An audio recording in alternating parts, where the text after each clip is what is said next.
So we're eager to visit with you today. We want to help you to understand that the laws of physics that you understand, like the law of gravity, which is consistent, you don't have to go to a school about gravity.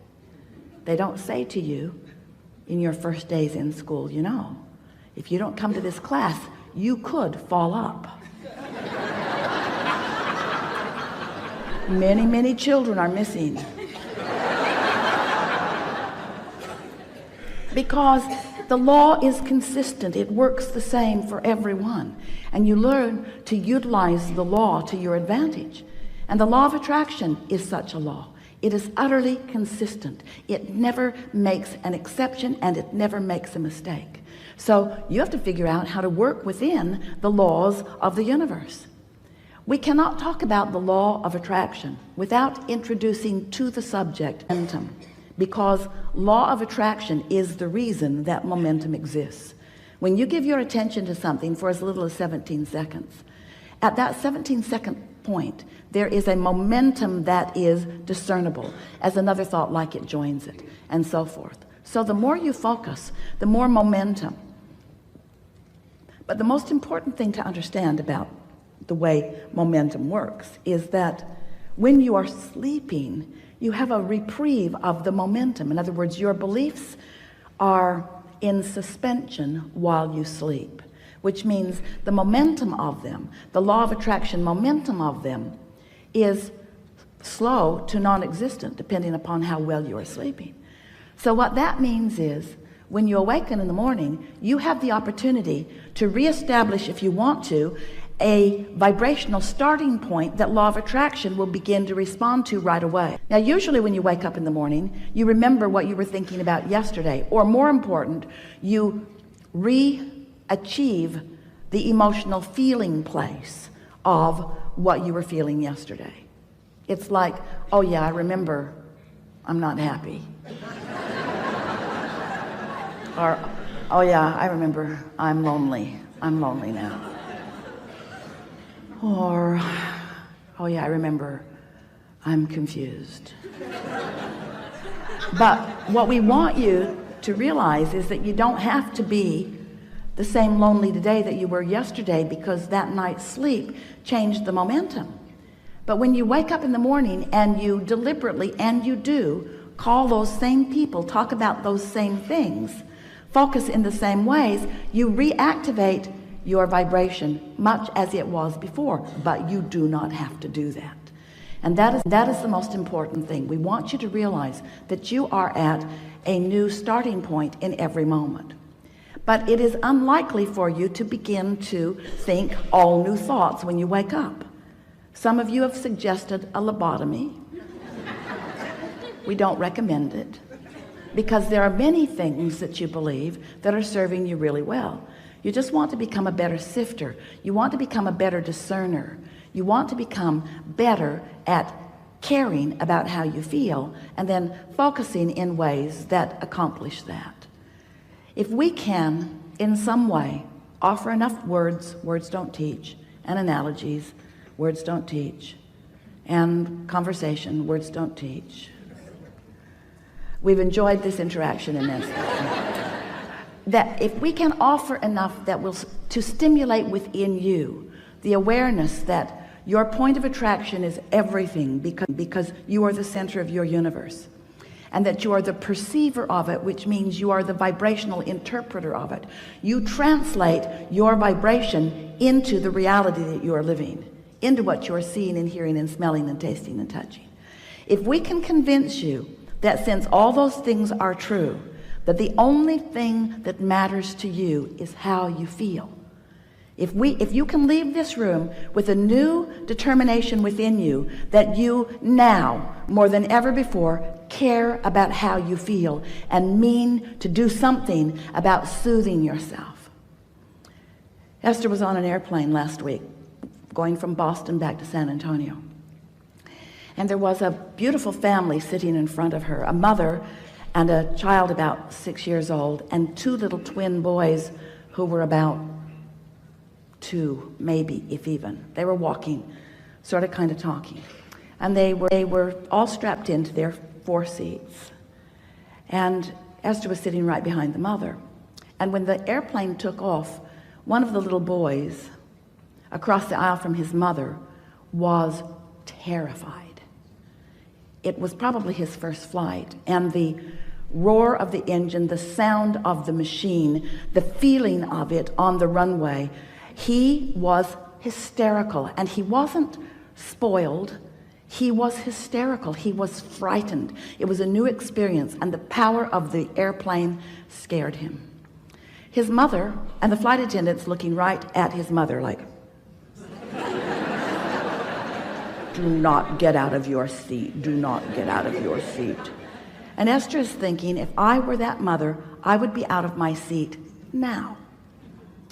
So the airplane got in the air, and once it was stable, long after Esther thought it was stable, the flight attendant gave her the knowing nod, like, now that your child is out of oxygen. So now, mother moved over into his seat and held him tight in her arms, just tight in her arms, kissing the back of his head and holding him tight in her arms. And gradually he settled down back into his knowing that all was well. And Esther watched that, and she said to her friend sitting next to her, I want to do that with everyone on the planet. I want them to sit on my lap, and I want to hold them in my arms, and I want to say, it's okay. It's okay. Everything's okay. Everything's okay. Everything's okay. She wants to do it to herself. She wants to soothe herself of attraction that allows her what she wants and deserves. She wants you to be soothed into a point of attraction that allows you what you want and deserve, because that is the only missing factor. How you feel, how you feel. If you're terrified, if you're angry, if you're resentful, if you're depressed, if you're aggravated, if you're overwhelmed, those negative emotions are you beating up on you. Now it doesn't feel like that to you. It feels like somebody else is doing it. Esther was pretty mad for a minute at the flight attendant who was just doing her job. But it made Esther want, with everything that she is, to just make sure that she takes care of feeling good. In other words, someone asked us the best question that has ever been asked a few weeks ago. And the question was, Abraham, how do you get rid of doubt? And we said, you get rid before it starts, which was so annoying. Because when you're in the middle of it, that answer doesn't apply. How do I get rid of it before it starts when I've already got it? And we say, well, eventually you're going to sleep, and you're going to get up tomorrow, and tomorrow you're going to soothe yourself better so that doubt never gets started. Doubt will never get a foothold if you're watching what you're doing. So Esther began applying that to herself. She woke up every morning with a determination that she was going to find a good feeling place, and that she was going to maintain it as long as she could. And she, for the first day, she didn't even get out of bed before it was too late.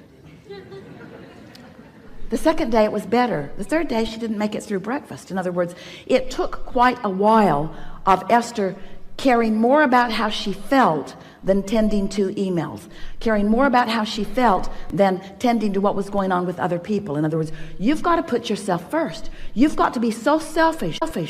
You have to care about how you feel, which means you have to tend to the self that you really are. You've got to find a way of closing that gap between who you're being right now and who you really are. And who you really are loves you so much, adores you, appreciates everything that you are, flows constantly to you, assisting you in every possible way.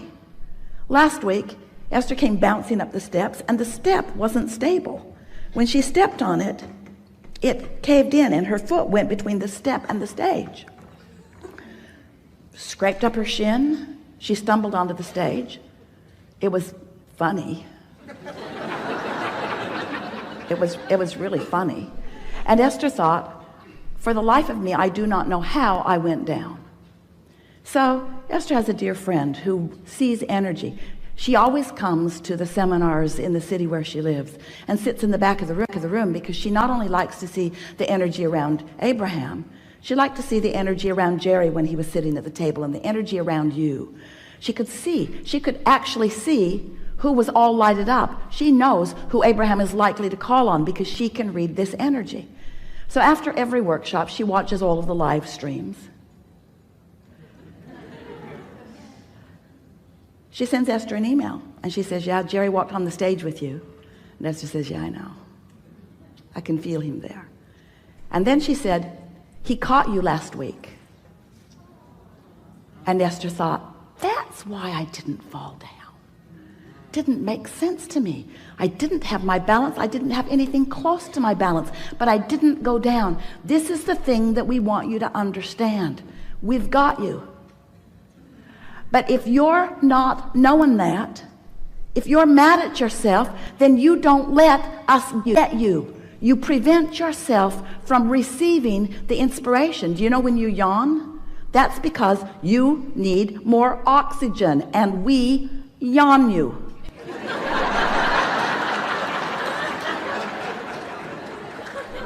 All of you are receivers, you see. How often are you in traffic and you know to do something that prevents something that... How many things do you prevent that you don't even know you prevent?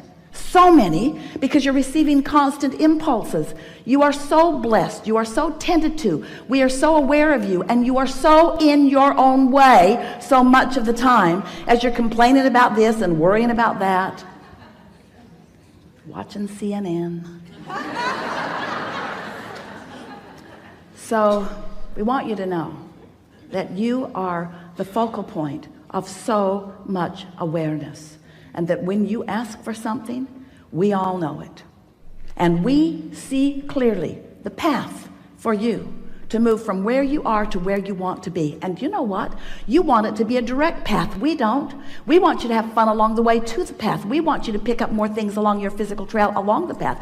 We want you to gain more clarity along the path. We want you to continue to feel your vortex full of more things that you want along the path. Because you know why? It's a very long path. You know why? It's a path of eternity. So you keep being in such a hurry to get over there. I really want to be over there. I'm not happy over here. Then you're not ever going to get over there. Can't get over there. Can't get there from here. If you're unhappy over here about what's over there that you don't have over here, you can't get over there. So what we want you to understand is that it's never about getting over there. It's about preparing over here so that over there can come over here where you are. Did you get that? Because this is about law of attraction. This isn't about law of assertion. It's not law of getting things done. It's not of proving worthiness. It's a law of attraction. It's about you finding some way to think some sort of thought, to get on, to hold yourself on your own lap and soothe yourself. I am a good person, and I am doing well, and all is really well, and it's getting better, and I am figuring this out, and things are going my way, and I'm getting clearer every day, and I'm having fun in the process of doing this, and I'm understanding the creative process, and I know that this is a universe based upon attraction, and I know about vibration, and I know what I'm doing with vibration. I'm getting better at it every day, and there's evidence every day that lets me know that. As you soothe yourself, as you do something about tending to your point of attraction, which is all that matters, because everything else is already done, you see. It's like sometimes, we'll just give you a sort of analogy. You've asked for it, and you're summoning it, but you've got your shield up device. You've got your umbrella up, old style. You've got your umbrella up, and everything that you want is flying to you, but you're deflecting it with your habits of thought, with your bogus, ridiculous habits of thought, like unworthiness or unreadiness or not in the right placeness or being mad at somebody else. So we're eager to talk with you about whatever is important to you. Nothing is off limits. You will notice a perfect unfolding in the way this all comes together.